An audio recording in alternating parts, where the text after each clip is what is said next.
அனைவருக்கும் வணக்கம். மீன ராசிக்காரர்களுக்கு கண்ணுக்கு தெரியாத பெரிய கண்டம் அகன்றுவிட்டது. இனிமேல் தான் மெயின் பிக்சரே என்று சொல்லக்கூடிய வகையில் பிப்ரவரி 17ஆம் தேதி முதல் மார்ச் 8ஆம் தேதி வரை ராசியின் ராஜயோகாதிபதியாக இருக்கக்கூடிய சுக்கிரன் மிக வலுவாக லாபஸ்தானத்தில் வீற்றிருக்க போகிறாருங்க. லாபஸ்தானத்திற்கு ராசியின் ராஜயோகாதிபதியாக இருக்கக்கூடிய சுக்கிரன் உச்சம் பெற்ற செவ்வாயுடன் இணைந்து சஞ்சரிப்பது என்பது மீன ராசிக்காரர்களுக்கு மிக பெரிய அளவில் முன்னேற்ற வாய்ப்பை நிறைந்து கொடுக்கக்கூடிய ஒரு சிறந்த தருணமாக அமைய போகிறது. ஏனென்றால் 3 மற்றும் 8ஆம் இடத்தின் அதிபதியாக இருக்கிறாருங்க. சகாதிபதியும் அஷ்டமாதிபதியுமாக இருக்கக்கூடிய சுக்கிரன் மிக வலுவாக லாபஸ்தானத்தில் அமருவது என்பது மீன ராசிக்காரர்களுக்கு அதிர்ஷ்டயோகம் நிறைந்த ஒரு தருணமாக அமைகிறது என்பதை தெளிவாகவும் துல்லியமாகவும் உறுதிப்படுத்துகிறது. அது மட்டுமல்லாது சுக்கிரன் சப்தம பார்வையால் 5ஆம் இடமான பூர்வ புண்ணிய ஸ்தானத்தை பார்க்கிறாருங்க.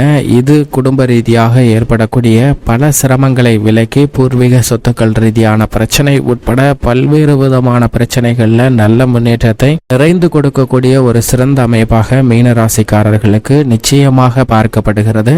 பொதுவாக சுக்கிரனை பொறுத்த வரைக்கும் நவ கிரகங்களிலே சௌகரியமான வாழ்க்கை, செல்வ செழிப்பு, வசதி வாய்ப்பு, ஆடம்பரத்தை வாழ்வில் அள்ளி தெளிக்கக்கூடிய வலுவான அமைப்பு கிடைக்க வேண்டும் என்றால் நிச்சயமாக சுக்கிரன் வலுவாக இருந்தால் மட்டும்தான் கிடைக்கும் என்பது யதார்த்தமான உண்மையாக பார்க்கப்படுகிறது. அது மட்டுமல்லாது மனித வாழ்வையே புரட்டி போடக்கூடிய அளவிற்கு சுக்கிர மகாதிசையும் சுக்கிர திசையும் அவரின் நட்பு கிரகமாக இருக்கக்கூடிய புதன், சனி, ராகு, கேது, குரு புக்திகள் நடைபெறும் போது மிக பெரிய அளவில் முன்னேற்ற வாய்ப்புகள் நிறைந்து கிடைக்கக்கூடிய ஒரு இனிமையான தருணமாக அமையும் என்பதை தெளிவாக உறுதிப்படுத்துகிறாருங்க சுக்கிரன். எனவேதான் சுக்கிரனுடைய அமைப்பும் அவருடைய சஞ்சார தன்மையும் மிக கவனிப்பாகவும் உன்னிப்பாகவும் பார்க்கப்பட வேண்டிய ஒன்றாக உள்ளது. சுக்கிரன் மிக வலுவாக இருந்தால் நிச்சயமாக பொருளாதார ரீதியான சிக்கல்களை தவிர்ப்பதற்கான வாய்ப்பும் யோகமும் நிறைந்து கிடைக்கும். மனித வாழ்வில் போராட்டம், சிக்கல், சிரமம்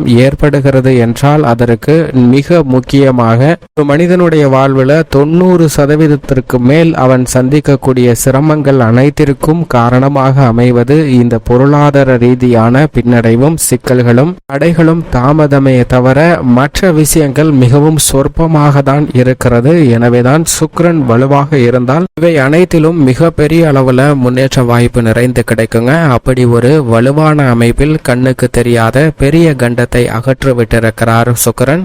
என்றால் உச்சம் பெற்ற செவ்வாயுடன் இணைந்து மிக வலுவாக சஞ்சரிக்கிறாருங்க. தனது நட்பு கிரகமாக இருக்கக்கூடிய சனியின் ஆட்சி வீட்டில் இது மிக பெரிய அளவுல வரவேற்கத்தக்க ஒரு சிறந்த அமைப்பாக பார்க்கப்படுகிறது. எனவேதான் இந்த தருணத்திலிருந்து மார்ச் 8ஆம் தேதி முடிவதற்குள் நிச்சயமாக உச்சம் பெற்று சஞ்சரிக்கக்கூடிய செவ்வாயுடன் இணைந்த சுக்கிரனின் அமைப்பு சுக்கிர மங்கள யோகத்தை உச்சத்திற்கே கொண்டு செல்கிறதுங்க. சுக்கிர மங்கள யோகம் மிகவும் அபரிவிதமாக கிடைக்கக்கூடிய இந்த தருணத்துல நீங்கள் எதிர்பார்க்கக்கூடிய சுப நிகழ்வுகள்ல மனநிறைவும் மகிழ்ச்சியும் நிச்சயமாக ஏற்படும். பல ஆண்டுகளாக தடைபட்டு வந்த சுப நிகழ்வுகள் இந்த தருணத்தில் நிச்சயமாக நடைபெறுவதற்கான யோகம் உண்டு. புதிய வீடு கட்டுதல், புதிய தொழில் ரீதியாக பாதியிலே நின்ற பணிகளை துவங்குதல், நல்ல வாழ்க்கை கிடைத்தும் அது பாதியிலே சிதைந்து நின்றால் அந்த சிதைந்த வாழ்க்கையை சரி செய்வதற்கான யோகம் போன்ற அனைத்துமே இந்த தருணத்தில் மிகவும் வலுவாக கிடைக்க போகிறது. அதிலும் தசாபுத்திகள் என்று சொல்லக்கூடிய இந்த தருணத்தில் சுக்கிர திசையும் அவரது நட்பு கிரகமாக இருக்கக்கூடிய புத்திகளும் நடைபெற்றால் மிக சிறந்த வளர்ச்சியும் முன்னேற்றமும் நிறைந்து கிடைப்பதற்கான வாய்ப்பும் யோகமும் உண்டு. மேலும் குறிப்பாக சுக்கிரன் தனது நட்பு கிரகமாக புதன், சனி, ராகு, கேதுவை பார்க்கிறாருங்க. இந்த கிரகங்களும் சுக்கிரனை நட்பு கிரகமாக பார்க்கின்றன. செவ்வாயை சமகிரகமாக பார்க்கிறாருங்க சுக்கிரன். குருவை சமகிரகமாக பார்க்கிறார் சுக்கிரன். குருவின் ஆட்சி வீடான மீனராசி அவரது உச்ச வீடாக பார்க்கப்படுகிறது. இருந்தாலும் குரு தனது பார்வையால் சுக்கிரனை பகை கிரகமாக பார்க்கிறாருங்க. எனவேதான் குருவின் ஆட்சி வீடான தனுசு ராசியில் இருப்பதை விட சனியின் ஆட்சி வீடான மகர ராசிக்கு மாறி இருப்பதால் நல்ல பலன்கள் நிறைந்து கிடைக்குங்க. மகர ராசி செவ்வாயின் உச்ச வீடாக பார்க்கப்படுகிறது. எனவே செவ்வாய் மங்களகாரகன் உச்சம் பெற்றிருக்கக்கூடிய இந்த தருணத்தில் சுக்கிர சுக்கிரமங்கல யோகம் உச்சம் பெற்று கிடைப்பதால் பல்வேறு வகையான தடைகள் தாமதங்கள் தகர்த்தெறியப்படும். இனிமேல் தான் மெயின் பிக்சரே என்று சொல்லக்கூடிய வகையில் பல சிறப்பான நிகழ்வுகளை சந்திப்பதற்கான வாய்ப்பு உள்ளது. அது மட்டுமல்லாது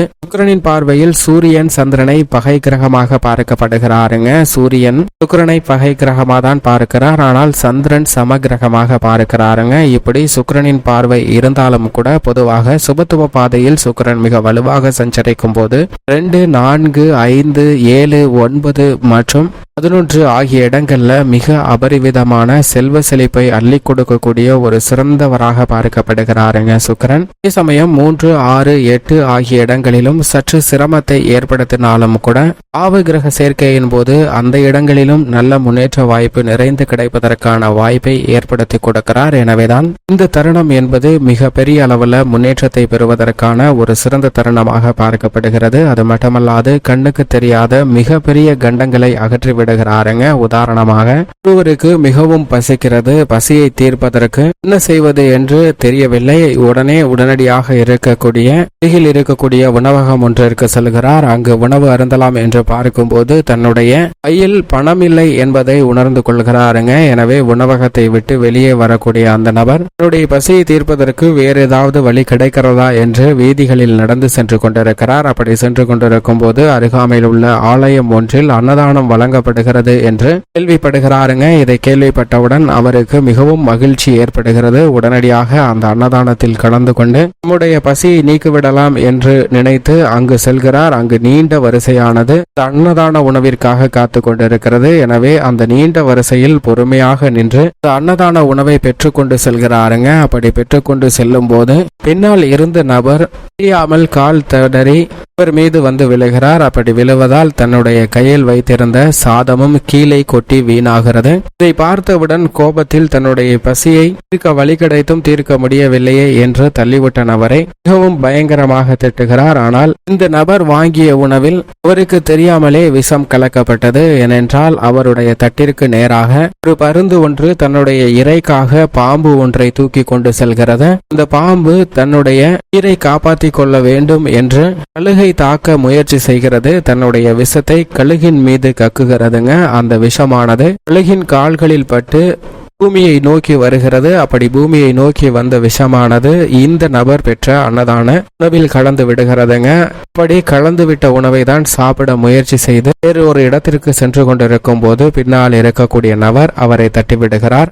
இந்த நிகழ்வில் தற்போதைக்கு பசியை தீர்க்க முடியவில்லை என்றாலும் கூட அங்கு கண்ணுக்கு தெரியாத பெரிய கண்டம் அகன்றுவிட்டது என்பதுதான் யதார்த்தமான உண்மையாக பார்க்கப்படுகிறது. இதுபோன்றுதான் நம்மளுடைய வாழ்வில் தற்போது ஒரு வேலைக்காக சென்றிருப்போம். ஆனால் அந்த வேலை வாய்ப்பு கிடைக்காமல் தவறி போயிருக்கலாம். அதேபோன்று நல்ல வரன் என்று நினைத்திருந்த திருமண பந்தம் கூட இணையாமல் கிடைக்காமல் போயிருந்திருக்கலாம். அதுவும் நமக்கு கண்ணுக்கு தெரியாத ஒரு கண்டம் அகன்றுவிட்டது என்பதை தான் சுக்கிரமங்கல யோகமானது உறுதிப்படுத்துகிறதுங்க. இதுபோன்று எண்ணற்ற விஷயங்கள் நம்மளுடைய வாழ்வில் ஏற்பட்டிருக்கலாம். அவை அனைத்தின் பின்புலமும் நிச்சயமாக நமக்கு நல்ல செய்தி ஒன்று கிடைப்பதை உறுதிப்படுத்தக்கூடிய ஒன்றாக தான் உள்ளது. எனவே அவற்றை உணர்ந்து கொண்டால் நிச்சயமாக சுக்கிரமங்கல யோகம் நிறைந்து கிடைக்கக்கூடிய இந்த தருணத்தில் புத ஆதித்ய யோகமும் மிக வலுவாக கிடைக்கிறது. இவற்றை சரிவர பயன்படுத்திக் கொண்டால் பல்வேறு வகையான சிரமங்களை தவிர்த்து மிக சிறந்த வளர்ச்சியும் முன்னேற்றமும் நிச்சயமாக தங்களுடைய வாழ்வில் இனிதாக கிடைக்கும் என்பதில் சந்தேகமே இல்லை என்பதை உச்சம் பெற்றிருக்கக்கூடிய செவ்வாயுடன் இணைந்திருக்கக்கூடிய சுக்கிரன் உறுதிப்படுத்துகிறாருங்க.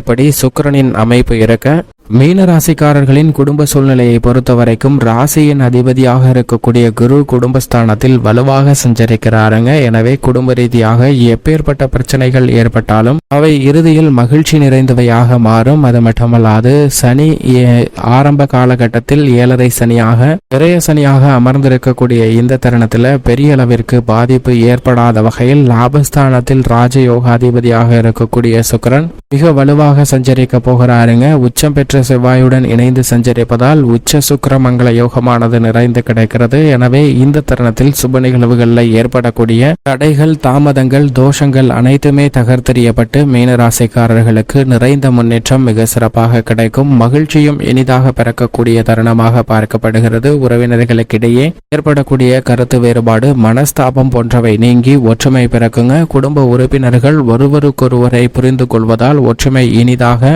அதிகரிக்கக்கூடிய ஒரு தருணம் தருணமாகவும் உறவுகள் பலப்படக்கூடிய ஒரு சிறந்த தருணமாகவும் மீனராசிக்காரர்களுக்கு அமைகிறது. அது மட்டுமல்லாது இந்த தருணத்தில் சொத்துக்கள் ரீதியாக இருக்கக்கூடிய பல பிரச்சனைகள் சுமூகமாக தீர்வு காணப்படும். நட்பு வட்டாரம் விரிவடையக்கூடிய சிறந்த தருணமாக பார்க்கப்படுகிறது. புதிய நண்பர்கள் கிடைக்கக்கூடிய யோகமும் அதிர்ஷ்டமும் இந்த தருணத்தில் நிச்சயமாக உண்டு. தொழில்துறை, வியாபாரத்துறை, உத்தியோகத்துறையை தனிக்கு அடுத்தபடியாக தன்னுடைய ஆதிக்கத்தை செலுத்தக்கூடியவராக இருக்கிறாருங்க சுக்கிரன். அப்படிப்பட்டவர் மிக வலுவாக இந்த தருணத்தில் லாபத்தில் அமர்ந்திருப்பதால் பல்வேறு வகையில் ஏற்படக்கூடிய பொருளாதார ரீதியான சிரமங்கள் அனைத்தும் நிச்சயமாக குறைகிறது. எதிர்காலத்தை பற்றி அச்சம் நீங்கக்கூடிய வகையில் பல நன்மைகளை ஏற்படுத்தி கொடுக்க போகிறாருங்க. சொந்த கட்டிடத்திற்கு தொழிலை மாற்றுவதோடு மட்டுமல்லாது நல்ல பல முன்னேற்ற வாய்ப்புகளை மிகவும் சிறப்பாக ஏற்படுத்தி கொடுக்க போகிறார். மற்றவர்களுக்கு வேலை வாய்ப்பை உருவாக்கி கொடுக்கக்கூடிய வகையில் மிக சிறந்த வளர்ச்சி ஏற்படும். தொழில் ரீதியாக, உத்தியோக ரீதியாக எதிர்பார்த்து காத்து கொண்டிருக்கக்கூடிய சலுகைகள் இந்த தருணத்தில் நிச்சயமாக மீனராசிக்காரர்களுக்கு மிக சிறப்பாக கிட்டுவதற்கான வாய்ப்பும் யோகமும் உண்டு. கலைத்துறையின் நாயகனாக இருக்கக்கூடிய சுக்கிரன் மிக வலுவாக வீற்றிருக்கிறாருங்க. எனவே கலைத்துறை ரீதியான பணிகள் மிக சிறப்பாக அமையும். அரசியல் சதுரங்கத்தில் மிக முக்கியமான தருணமாக பார்க்கப்படுகிறது. இப்படிப்பட்ட இந்த தருணத்தில் தனது கட்டுப்பாட்டில் அரசியல் துறையை வைத்திருக்கக்கூடிய சுக்கிரன் மிகவும் வலுவாக சஞ்சரிப்பதால் இந்த தருணத்தில் நிச்சயமாக பல்வேறு விதமான பணிகளை மிக சிறப்பாக மாற்றிக்கொள்வதற்கான வாய்ப்பும் யோகமும் மிக அற்புதமாக கிடைக்கிறது. எனவே பல்வேறு வகையான பாதிப்புகள் விலகி நீங்கள் எதிர்பார்க்கக்கூடிய முன்னேற்ற வாய்ப்புகள் நிறைந்து கிடைக்கும். விவசாயத்துறையின் அதிபதியாக இருக்கக்கூடிய செவ்வாயும் உச்சம் பெற்று சஞ்சரிக்கிறாருங்க. எனவே இந்த தருணத்தில் புதிதாக நிலம், வீடு, வாகனம், ஆடை ஆபரண சேர்க்கை போன்றவை கிடைப்பதற்கான அதிர்ஷ்ட யோக வாய்ப்புகள் நிறைந்து கிடைக்கிறது. அது மட்டுமல்லாது கால்நடை வளர்ப்பிலும் மிக சிறந்த முன்னேற்றம் கிடைக்குங்க. அப்படி கிடைப்பதோடு மட்டுமல்லாது புதிதாக ஆடு மாடு வாங்குவதற்கான அதிர்ஷ்ட யோகமும் உண்டு. பெண்மணிகளை பொறுத்த வரைக்கும் தைரியமும் துணிச்சலும் அதிகரிக்கும். சவால் நிறைந்த காரியங்களை கூட சாதனையாக மாற்றுவதற்கான அதிர்ஷ்ட யோக வாய்ப்புகள் உண்டு. மேலும் சாதகமாக மாற்றிக்கொள்ள நிச்சயமாக மீனராசிக்காரர்கள் வாரத்தில் வெள்ளிக்கிழமை விரதம் இருந்து அருகாமையில் உள்ள மகாலட்சுமி ஆலயம் சென்று தீபமேற்றி வழிபாடு செய்யுங்கள். நிறைந்த நன்மையும் முன்னேற்றமும் தங்களுடைய வாழ்வில் நிச்சயம் இனிதாக கிடைக்கும்.